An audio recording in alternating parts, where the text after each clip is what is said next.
Okay, meron tayo ritong motor. Ang unit ko 'to.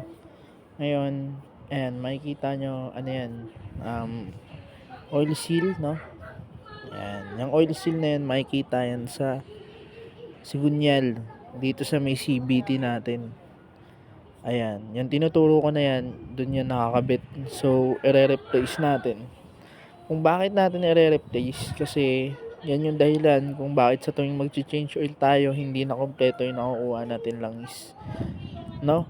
Okay naman yung motor, walang usok, hindi siya naglalabas ng usok. So, ibig sabihin, walang pumapasok na langis sa loob ng chamber. Ngayon, pero nagbabawas siya ng langis. So, hinanap natin yung kung bakit nagbabawas ng langis yung motor. At ayan nga yung panggilid, no. Unang pagbukas pa lang natin ng panggilid, nakita na natin may mga spotting siya ng mga tuyong langis. Ayan, yung mga tutong-tutong na yan, yung mga itim-itim. So, pagka na-experience nyo yun, laging madumi yung panggilid nyo. Yan, titingnan nyo na rin agad. Tapos, hindi lang yun yung may oil seal, no. Ayan yung magneto side. Yan, sa magneto side, titingnan nyo rin yung oil seal dyan. Yan, may goma yan. Mas maliit ang gomang nandyan sa part na yan. Para siyang o-ring. Tapos, pero medyo makapal sa o-ring. Medyo malapad. Yan.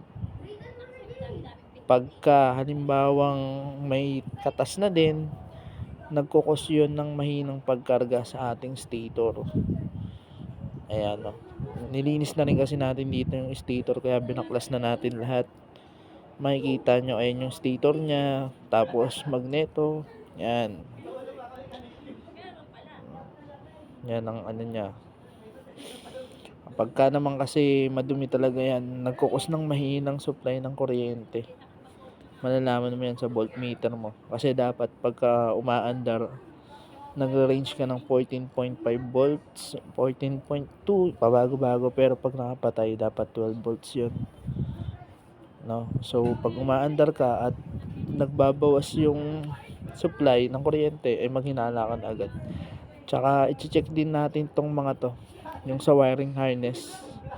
Yung mga socket na yan, tapos yung socket dito sa magneto, i-check nyo yan. Kasi minsan nasusunog yan, nagkakaroon ng cause ng ng hindi pag-andar, no? O kaya paloko-lokong karga ng baterya. Ayan, paloko-lokong supply pala ng karga o pagbibigay ng kuryente. Okay, yun.